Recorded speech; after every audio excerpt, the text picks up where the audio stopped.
بسم اللہ الرحمن الرحیم رب سہل و یسر ولا تعسر وتمم بالخیر وبک نستعین بسم اللہ الرحمن الرحیم۔ پیارے طلباء، آپ نے پچھلے لیکچر میں یہ بات بڑی ڈیٹیل سے سمجھی کہ قرآن پاک بغیر حدیث کے سمجھ نہیں آتا، اور میں نے چند مثالیں بھی دی۔ شاید آپ کو یاد ہوں کہ میں نے آپ کو سب سے پہلے نماز کی مثال دی تھی، وَيُقِيمُونَ الصَّلَاةَ، نماز قائم کرو۔ اب نماز پڑھنے کا تو حکم قرآن نے دے دیا، لیکن اس کی رکعتیں قرآن نے بیان نہیں کی، اور قرآن پاک نے اس کے پڑھنے کا جو طریقہ ہے وہ ہمیں نہیں بتایا کہ آپ قیام میں کیا پڑھیں، رکوع میں کیا پڑھیں، سجدے میں کیا پڑھیں، اتحیات میں کیا پڑھیں۔ یہ تمام کا تمام طریقہ کس نے بتایا؟ ہمارے پیارے نبی کی حدیث نے۔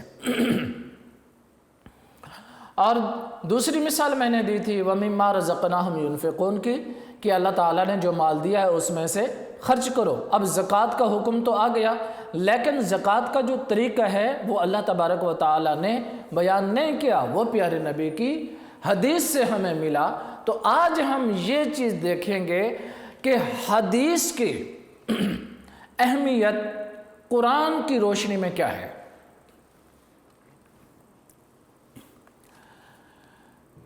یاد رہے، قرآن پاک اس وقت تک ہم اس سے نفع حاصل نہیں کر سکتے، جیسے کہ قرآن پاک خود کہتا ہے یضل بہ کثیرا ویہدی بہ کثیرا، بہت سارے لوگ قرآن پڑھ کر گمراہ ہو گئے اور بہت سارے لوگ قرآن پڑھ کر ہدایت پا گئے۔ تو اس کا مطلب یہی ہے کہ جن لوگوں نے قرآن اتباع رسول میں سمجھا وہ کامیاب ہو گئے، قرآن کو سمجھ گئے۔ جیسے کہ قرآن پاک بھی کہتا ہے لَقَدْ كَانَ لَكُمْ فِي رَسُولِ اللَّهِ أُسْوَةٌ حَسَنَةٌ لِمَنْ كَانَ يَرْجُو اللَّهَ وَالْيَوْمَ الْآخِرَ وَذَكَرَ اللَّهَ كَثِيرًا۔ اللہ کریم نے، آپ دیکھیے، سب سے پہلے لام کو ذکر کیا۔ لام ہے تاکید کے لیے اور قد ہے تحقیق کے لیے، یعنی تاکید بھی اللہ تبارک و تعالی نے فرما دی اور تحقیق بھی فرما دی۔ یقینی بات ہے، بے شک جس کا منع ہم کریں گے، بے شک نبی کی زندگی اسوہ حسنہ ہے۔ اسوہ حسنہ تمہارے لیے بہترین نمونہ ہے۔ کیا مطلب؟ کہ تم پیارے نبی علیہ السلام کے قول، فعل، عمل، کردار، آپ پیارے نبی کے عمل کو دیکھ کر ویسا عمل کرو، کیونکہ نبی کا عمل اللہ کے حکم کے برعکس نہیں، اللہ کے فرمان کے خلاف نہیں، اللہ کے قرآن کے خلاف نہیں۔ تو اللہ کریم نے ہمیں جو حکم دیا، رسول کی زندگی کی اتباع کا، اللہ تبارک و تعالی نے پھر اس نبی کی زندگی کو اسوہ حسنہ قرار دیا ہمارے لیے۔ یعنی تم میرے نبی کی زندگی کے نمونے کو دیکھ لو، ان کے کردار کو دیکھ لو، گفتار کو دیکھ لو، عمل کو دیکھ لو، اور اس جیسا کردار کرو تو تم کامیاب ہو جاؤ گے۔ اللہ تبارک و تعالیٰ نے، اب ہم اگر اسی آیت کے اندر بھی غور کریں نا تو ہمیں بہت سارے رموز و اسرار مل سکتے ہیں۔ اللہ فرماتا ہے لَقَدْ كَانَ لَكُمْ فِي رَسُولِ اللَّهِ اسوۃ حسنہ، تحقیق تمہارے لیے رسول کی زندگی میں بہترین نمونہ موجود ہے۔ یہاں تک تو آ گیا، ٹھیک ہے۔ آگے دیکھیں، لمن کان یرجو اللہ، اس لیے، یعنی اس کے لیے جو ڈرتا ہو اللہ، والیوم الآخر، اور آخرت کے دن پر۔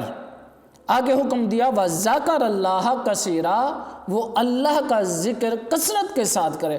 اب ترتیب کو ذرا سمجھیے، اللہ تبارک و تعالیٰ نے سب سے پہلے نبی کی زندگی کو سامنے رکھا. حالانکہ یہ بھی اللہ تعالیٰ فرما سکتا تھا لمن کان یرجو اللہ والیوم الآخر وذکر اللہ کثیرا لقد کان لکم فی رسول اللہ اسوۃ حسنہ. ترتیب یہ بھی ہو سکتی تھی نا آیت کی کہ نہیں بھائی، لمن کان یرجو اللہ والیوم الآخر وذکر اللہ کثیرا لقد کان لکم فی رسول اللہ اسوۃ حسنہ. نہیں، اللہ کریم نے اس انداز میں، اس ترتیب میں، اس تسلسل میں، اس اسلوب میں یہ بات نہیں کی. اللہ کریم نے احکام دوسرے اگلے حصے میں رکھے. سب سے پہلے نبی کی زندگی کو رکھا کہ تم میرے نبی کی زندگی کو پہلے اپناؤ. بعد میں حکم دیا کہ اب میری عبادت کرو، اب میرا ذکر کرو. کیوں؟ اس لیے کہ تمہیں عبادات، ریاضات، ذکر و اذکار، یہ تمام طریقے جو نبی نے کیے ہیں اگر انہی انداز میں کرو گے تو تمہاری عبادت قبول ہوگی. اب میں چھوٹی سی مثال دیتا ہوں یہاں پر. ابھی کھڑے ہو کے ہم نے پڑھنا ہے اللہ اکبر کہنے کے بعد سبحانک اللہم. اب اگر ہم سبحانک اللہ کے بعد التحیات شروع کر دیں،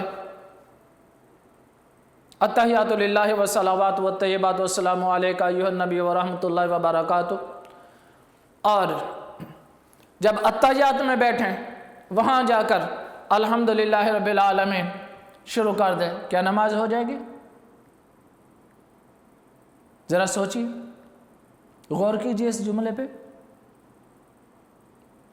زکوٰۃ ہے، اللہ تبارک و تعالیٰ نے حکم دیا کہ زکوٰۃ دو.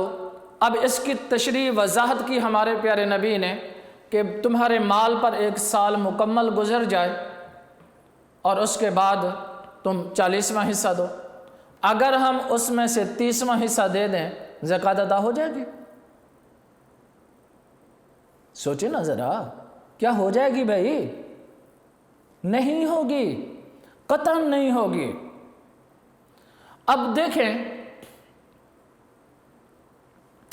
ہمیں حج کا حکم دیا، حج کرو. ہم انہی کپڑوں میں چلے جائیں، وہاں طواف شروع کر دیں اور حج کے ارکان شروع کر دیں، کیا حج ہو جائے گا؟ نہیں.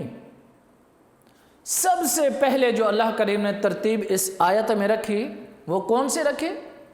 سب سے پہلے بہترین نمونہ میرا نبی ہے، اور بعد میں دوسرے حصے میں اللہ تبارک و تعالیٰ نے ہمیں احکامات کا حکم دیا. سب سے پہلے اطاعت رسول کا حکم دیا کہ سب سے پہلے اگر میری راہ چلنا چاہتے ہو تو میرے رسول کی اتباع میں چلو، جیسے وہ چلے، جو ارکان انہوں نے کیے، جو طریقے انہوں نے اپنائے، جو اسلوب انہوں نے اپنی زندگی میں اختیار کیے، تم بھی وہی اختیار کرو.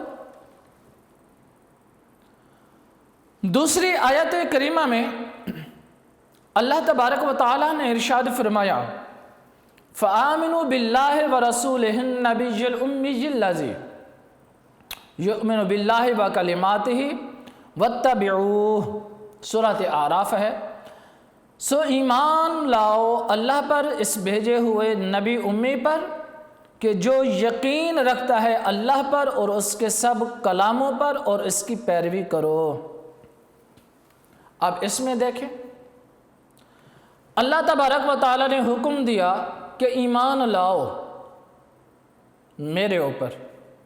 اب دیکھیں ساتھ ہی حکم دیا وَرَسُولِهِ النَّبِيِّ الْأُمِّيِّ، اور میرے رسول امی پر. یعنی تمہارا ایمان ہی تب قبول ہوگا جب تم رسول کو مانو گے. واضح طور پہ یہی مطلب ہوا نا بھائی، یا اس کے علاوہ نہیں، کہ تمہارے اوپر لازم اور ضروری ہے کہ ایمان لاؤ اللہ پر اور اس کے رسول پر. میں یہاں پوچھتا ہوں آپ سے، ساری زندگی لا الہ الا اللہ لا الہ الا اللہ کی تسبیح پڑھتا رہے، مسلمان ہو جائے گا؟ نہیں ہوگا، جب تک محمد رسول اللہ نہ کہے۔ اور اسی چیز کو تو اللہ تعالیٰ نے ہمیں سمجھایا ہے کہ یاد رہے اللہ پر ایمان لاؤ اور اللہ کے کلاموں پر، اور وَاتَّبِعُوهُ اللہ تعالیٰ حکم دیتا ہے کہ میرے نبی کی اتباع، تابعداری، فرما برداری کرو۔ اب وَاتَّبِعُوهُ واضح طور پر اللہ کریم نے حکم دے دیا، اور واضح لفظ ہے، کوئی کنایا نہیں ہے، اشارہ نہیں ہے، اور کوئی ایسا لفظ نہیں ہے کہ جس کا جو واضح معنی نہ ہو رہا ہو اور اس کے اندر جا کر کوئی مرادی معنی ہو رہا ہو، نہیں۔ وَاتَّبِعُوهُ کہ تم اتباع کرو میرے رسول کی، میرے نبی کی۔ اور قرآن پاک کی تیسری آیت جو میں ایڈ کرنا چاہتا ہوں، اس کے اندر اللہ تبارک و تعالیٰ فرماتا ہے وَمَا آتَاكُمُ الرَّسُولُ فَخُذُوهُ وَمَا نَهَاكُمْ عَنْهُ فَانْتَهُوا، جو کچھ میرا نبی دے وہ لے لو، اور جس سے منع کرے وہاں سے رک جاؤ، اس کام کو چھوڑ دو۔ آپ اس بات سے بھی خود غور کیجئے کہ قرآن پاک سورۃ حشر آیت نمبر 7 میں اللہ کریم نے کس اعتبار سے ہمیں سمجھایا، کتنی وضاحت کے ساتھ بیان کیا کہ وَمَا آتَاكُمُ الرَّسُولُ فَخُذُوهُ وَمَا نَهَاكُمْ عَنْهُ فَانْتَهُوا، جو کچھ میرا نبی دے ان سے لے لو، اور جس سے منع کرے اس کو چھوڑ دو۔ مطلب یہ ہوا جو نماز کا طریقہ، زکوٰۃ کا طریقہ، حج کا طریقہ، روزے کا طریقہ، اور زندگی گزارنے کا طریقہ، اور محرمات کا اور حرام و حلال کا طریقہ، اور جو کام ہمارے پیارے نبی نے کرنے کا حکم دیا وہ کریں تو مسلمان ہوں گے۔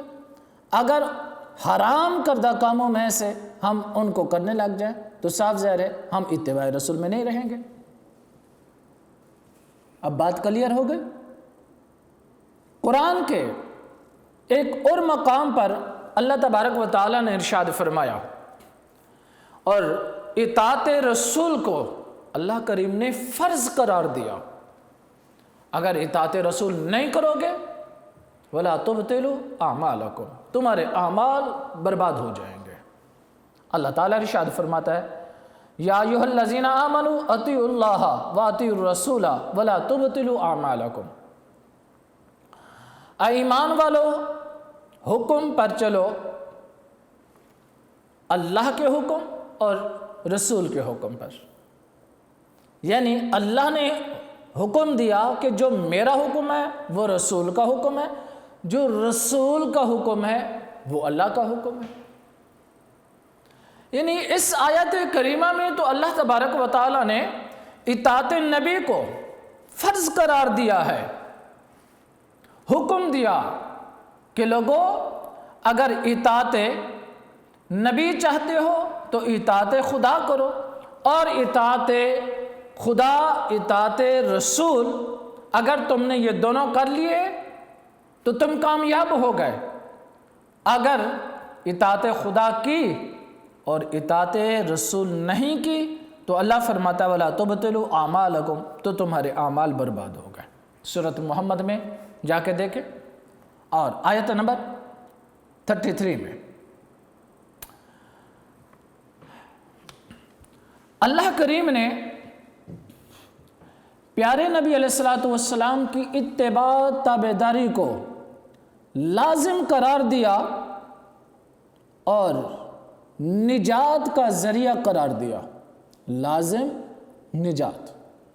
اللہ تعالیٰ ارشاد فرماتا ہے وَإِن تُطِيعُوهُ تَهْتَدُوا، اور اگر تم اس رسول کا کہا مانو گے تو ہدایت پالو گے۔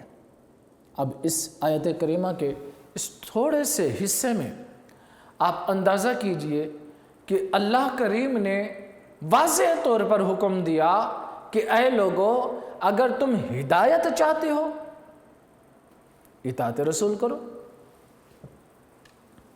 یعنی ہدایت کا سر چشمہ اطاعت رسول ہے، کامیابی کا سر چشمہ اطاعت رسول ہے، کامرانی کا سر چشمہ اطاعت رسول ہے۔ اگر تم اس اطاعت رسول کو چھوڑ دو گے تو پھر یاد رہے، جس نے اطاعت رسول کو چھوڑ دیا اس نے اطاعت خدا کو چھوڑ دیا۔ اگلی آیت جو سورۃ نساء میں اللہ تعالیٰ نے ارشاد فرمائی من یطع الرسول فقد اطاع اللہ۔ اب اس آیت میں اللہ تعالیٰ نے رسول کا ذکر پہلے کیا، اپنی اطاعت کا بعد میں کیا۔ فرمایا جس نے رسول کی اطاعت کی بے شک اس نے اللہ کی اطاعت کی۔ تو واضح طور پر معلوم ہو گیا کہ جو رسول کی اطاعت ہے وہ اللہ کی اطاعت ہے، اللہ کی اطاعت رسول کی اطاعت، اللہ کا حکم رسول کا، رسول کا حکم اللہ کا حکم۔ اگر رسول کو چھوڑ دیں گے، اس کے حکم کو چھوڑ دیں گے، اس کی اطاعت کو چھوڑ دیں گے، اس کے اسوہ حسنہ کو چھوڑ دیں گے اور چاہے کامیابی ہو جائے، ناممکن، کبھی ہو ہی نہیں سکتا کہ اللہ کے نبی کے رستے کو چھوڑ کر ہم خدا کو پالیں۔ نہیں، بلکہ اگلی آیت کریمہ میں تو اللہ کریم نے ہمیں واضح طور پر یہ حکم دیا کہ اے لوگو قل ان کنتم تحبون اللہ فاتبعونی یحببکم اللہ ویغفر لکم ذنوبکم۔ اللہ تعالیٰ نے حکم دیا کہ پیارے محبوب فرما دیجئے کہ اے لوگو تم اللہ سے محبت رکھتے ہو، قل ان کنتم تحبون اللہ، تم اللہ سے محبت کرتے ہو، فاتبعونی، تم میری اتباع کرو، میری پیروی کرو۔ اب اس آیت میں ذرا غور کیجئے، اطاعت رسول کے علاوہ محبت خدا بھی نہیں ہے، پیروی رسول کے علاوہ قربت خداوندی بھی نہیں ہے۔ یعنی جب تک پیارے رسول کی تابعداری نہیں کریں گے، اتباع نہیں کریں گے، فرما برداری نہیں کریں گے تو اس وقت تک ہمیں اللہ کی محبت بھی نصیب نہیں ہو سکتی۔ اللہ فرماتا ہے، بعض لوگوں نے کہا جی ہم خانہ کعبہ کے اندر جو بت ہیں ان کو سجدہ کرتے تھے اس لیے کہ یہ کہتے تھے کہ ہم ان کو خدا نہیں مانتے لیکن خدا کی محبت کا ذریعہ مانتے ہیں۔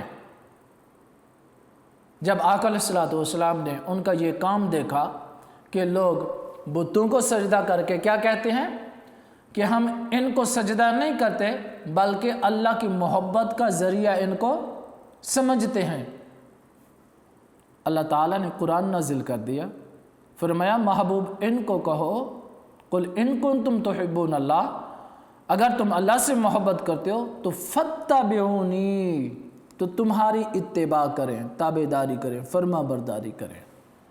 کیا مطلب؟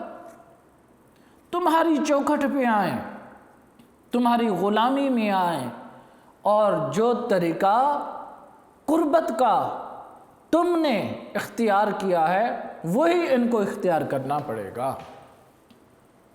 حالانکہ وہ لوگ عربی دان تھے، بڑے فصیح و بلیغ تھے، ان کو اپنی زبان پر بڑا ناز تھا، لیکن اللہ تبارک و تعالیٰ نے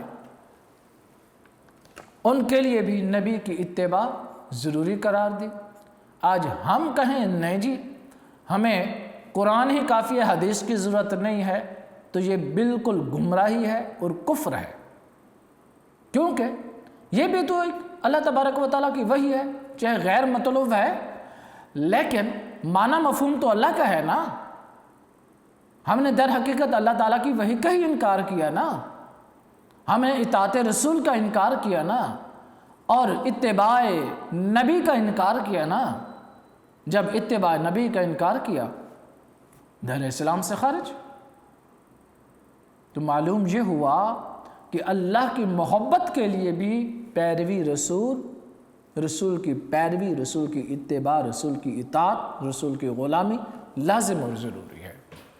پھر اللہ کریم نے ارشاد فرمایا اگلے حصے میں، یحببکم اللہ، ان کو کہہ دیں اگر یہ اللہ سے محبت کرتے ہیں تو آپ کی پیروی کریں، اگر آپ کی پیروی کریں گے، اتباع تابعداری کریں گے تو اللہ تعالیٰ فرماتا ہے یحببکم اللہ، تو میں اللہ ان سے محبت کروں گا۔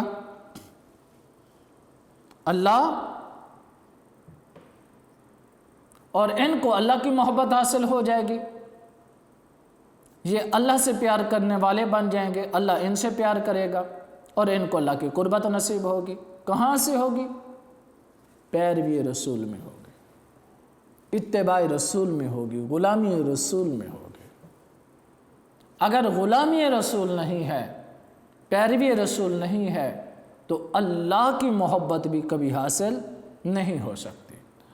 اگلے حصے میں فرمایا وَيَغْفِرْ لَكُمْ ذُنُوبَكُمْ، اللہ کریم تمہارے گناہوں کو معاف کر دے گا، تمہارے گناہوں کی بخشش کر دے گا۔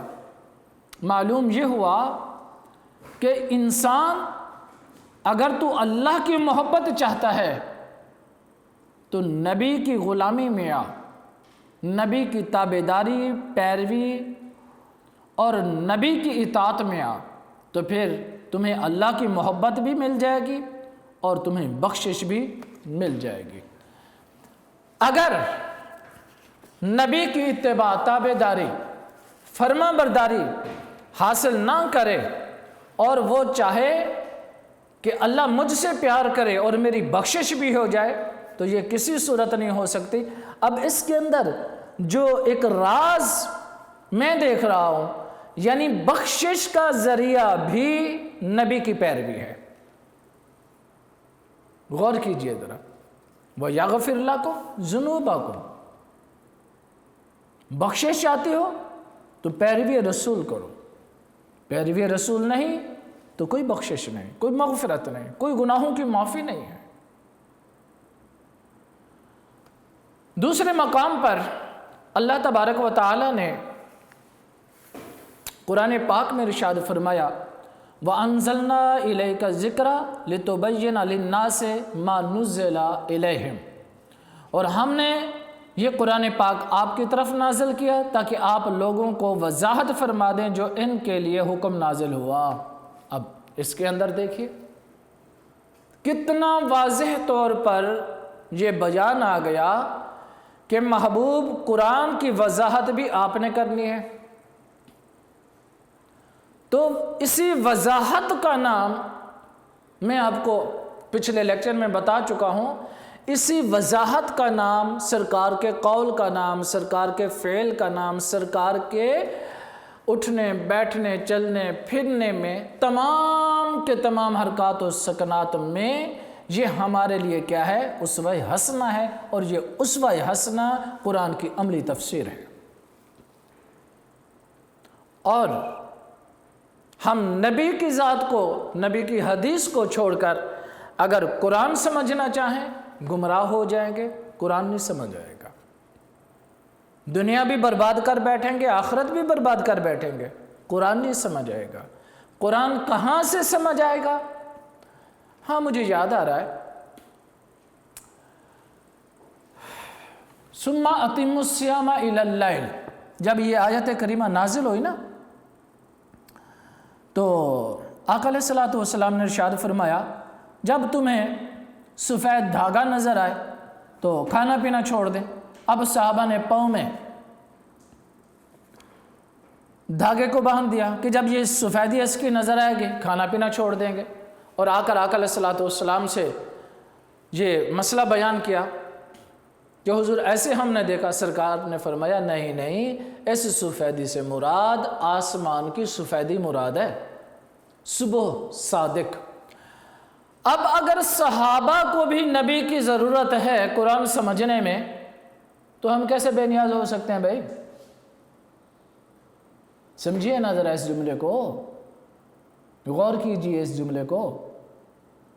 اگر صحابہ بھی محتاج ہیں حضور سے قرآن کو سمجھنے کے لیے، اور جو براہ راست حضور کے پاس پڑھا کرتے تھے، آقا علیہ الصلوۃ والسلام کی تربیت میں بیٹھا کرتے تھے، اور جو آیات نازل ہوتے حضور ان کو پہلے پڑھ کر سناتے، پھر لکھواتے، یاد کراتے، اگر ان کو بھی قرآن سمجھنے میں حضور کی محتاجی ہے تو آج ہم حضور سے کیسے بے نیاز ہو سکتے ہیں بھائی؟ کیسے ہم اتباع رسول کو چھوڑ کر قرآن کو سمجھ سکتے ہیں؟ پیروی رسول کو چھوڑ کر کیسے ہم اپنے آپ کی کامیابی دیکھ سکتے ہیں؟ نہیں۔ اور اگلی آیت کریمہ میں وَمَا يَنطِقُ عَنِ الْهَوَىٰ إِنْ هُوَ إِلَّا وَحْيٌ يُوحَىٰ، وہ اپنی خواہش سے نہیں بولتے بلکہ وہ تو وہی ہے جو ان کی طرف بھیجی جاتی ہے، یعنی نبی صرف وہی بولتا ہے، اللہ کا دیا ہوا حکم بولتا ہے، اللہ کا فرمان اپنی زبان پر جاری کرتا ہے، اپنی طرف سے کوئی لفظ نہیں بولتا۔ دیکھیے آقا علیہ الصلوۃ والسلام نے جتنی چیزوں کو حرام قرار دیا اللہ کے حکم سے دیا، جتنی چیزوں کو حلال قرار دیا اللہ کے حکم سے حلال قرار دیا، اور جتنی چیزوں کو جائز قرار دیا اللہ کے حکم سے دیا، جتنی چیزوں کو ناجائز قرار دیا اللہ کے حکم سے دیا۔ اب یہ چیز واضح ہو گئی کہ تمام احکامات کے حرام، حلال، جائز، ناجائز، ان تمام چیزوں کو سمجھنے کے لیے رسول اللہ کی اتباع، تابعداری، پیروی لازم اور ضروری ہے۔ اگلی آیت کریمہ میں اللہ کریم نے ارشاد فرمایا وَمَا أَنزَلْنَا عَلَيْكَ الْكِتَابَ إِلَّا لِتُبَيِّنَ لَهُمُ الَّذِي اخْتَلَفُوا فِيهِ وَهُدًى وَرَحْمَةٌ لِقَوْمٍ يُؤْمِنُونَ۔ اے نبی، ہم نے آپ کی طرف کتاب قرآن پاک نازل کی تاکہ آپ لوگوں کو کھول کر بیان کر دیں جو احکامات ان کی طرف نازل ہوئے۔ اب اس آیت کریمہ میں بھی دیکھ لیں، اس آیت کریمہ میں بھی واضح طور پر نبی کو حکم ہوا کہ پیارے حبیب تم بیان کرو۔ یہ نہیں کہا ٹھیک ہے عرب کے لوگ ہیں، عربی دان ہیں اور بڑے فصیح و بلیغ ہیں اور بڑا علم اور ملکہ طامہ رکھنے والے ہیں اور یہ قرآن کو سمجھ لیں گے۔ اگر عربی دان قرآن کو نہیں سمجھ سکے تو آپ اور میں ہم کیسے سمجھ سکتے ہیں بھائی؟ اب غور تو کیجئے، جہاں بھی قرآن حکم دیتا ہے نبی کو حکم دیتا ہے کہ پیارے حبیب تم ہی بیان کرو، تم ہی ان کو سمجھاؤ۔ اور آج ہم کہیں کہ نہیں جی ہم نبی کی حدیث کو نہیں مانتے یا اس کی ضرورت نہیں ہے یا اس کے علاوہ ہم قرآن کو سمجھ لیں، کتنی نالائکی ہے یا گمراہی ہے۔ اور یہ تو انسان کو پتہ ہی نہیں ہے کہ یہی بات کرنے سے انسان در اسلام سے بھی خارج ہو جاتا ہے، کیونکہ وہ اللہ تبارک و تعالیٰ کے فرمان کی نفی کر رہا ہے۔ اللہ ادھر حکم دے رہا ہے کہ میرے نبی کی اتباع کرو، من یطع الرسول فقد اطاع اللہ، میرے نبی کی اتباع کرو، تابعداری کرو۔ جب انسان نبی کی اطاعت کو چھوڑے گا کہاں مسلمان رہے گا بھائی؟ اور اگلی آیت میں اللہ تبارک و تعالیٰ حکم دیتا ہے وَيُحِلُّ لَهُمُ الطَّيِّبَاتِ وَيُحَرِّمُ عَلَيْهِمُ الْخَبَائِثَ، اور وہ نبی ان کے لیے پاک چیزوں کو حلال ٹھہراتا ہے، ناپاک چیزوں کو حرام ٹھہراتا ہے۔ دیکھ لیجیے، حرام بھی نبی نے بیان کرنا ہے، حلال بھی نبی نے بیان کرنا ہے۔ اگر ہر 4 ٹانگوں والا جانور حلال ہے تو جہاں بکری حلال ہے تو پھر کتا بھی حلال ہونا چاہیے، اس کی جسامت بھی تو اتنی ہے، تو پھر گدھا بھی حلال ہونا چاہیے، الیاذ باللہ سور بھی حلال ہونا چاہیے۔ نہیں نہیں نہیں نہیں، جو جو پیارے نبی نے حلال قرار دیے ہمارے لیے صرف وہی چیزیں، وہی جانور، وہی غذائیں حلال ہوں گی، اور وہی چیزیں پینے والی بھی ہمارے لیے حلال ہوں گی۔ اگر ہر پینے والی چیز کو حلال قرار دے دیں تو پھر ٹھیک ہے، شراب بھی تو پینے والی چیز ہے، آب زمزم بھی پینے والی چیز ہے، تو پھر دونوں کو نہیں نہیں نہیں نہیں یہ دیکھ لیجئے پیارے نبی نے جس چیز کو حرام قرار دیا وہ حرام ہے، فرما دیا شراب حرام ہے، قیامت تک حکم ہے، حرام ہے۔ اب اس کے اندر کوئی اپنی طرف سے من گھڑت باتیں کرنے کی کوشش کرے تو یاد رہے گمراہ ہو جائے گا، در اسلام سے خارج ہو جائے گا، لیکن اس آدمی کو قرآن سمجھ نہیں آئے گا، حدیث سمجھ نہیں آئے گی، ہدایت نصیب نہیں ہوگی، کیونکہ اللہ تعالیٰ ارشاد فرماتا ہے وَهُدًى وَرَحْمَةٌ لِقَوْمٍ يُؤْمِنُونَ کہ یہ ان لوگوں کے لیے ہدایت ہے اور رحمت ہے۔ کس چیز کو ہدایت اور رحمت قرار دیا؟ یہ ذرا دیکھیے کہ نبی اے میرے پاک پیغمبر ان کو قرآن کھول کر سمجھا دیجئے، اور یہی چیز ان کے لیے ہدایت اور رحمت ہے۔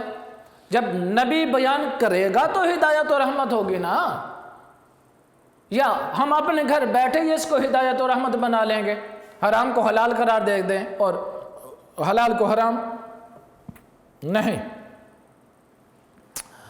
اگلی آیت کریمہ میں اللہ تبارک و تعالی نے ارشاد فرمایا وَمَنْ يَعْصِ اللَّهَ وَرَسُولَهُ فَقَدْ ضَلَّ ضَلَالًا بَعِيدًا، اور جو اللہ اور اس کے رسول کی نافرمانی کرے گا وہ کھلی گمراہی میں پڑ گیا۔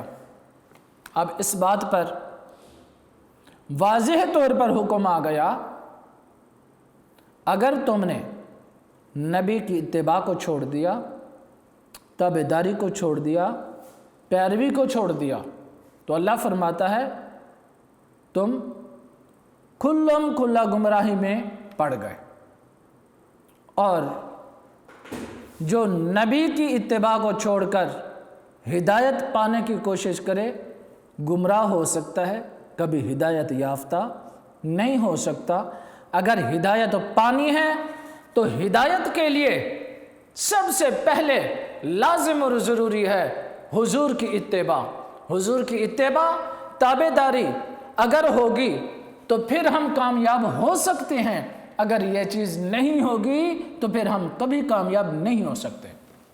آقا علیہ الصلوۃ والسلام کی حدیث ہے، سرکار نے فرمایا انا تارک فیکم الثقلین، لوگو میں دنیا میں دو چیزیں تمہارے پاس چھوڑ کے جا رہا ہوں۔ جب سرکار دنیا سے جانے لگے نا تو سرکار نے ارشاد فرمایا لوگوں میں دو چیزیں چھوڑ کے جا رہا ہوں، اور جب تک ان دو چیزوں کو تم تھامے رہو گے تو تم کبھی گمراہ نہیں ہوگے۔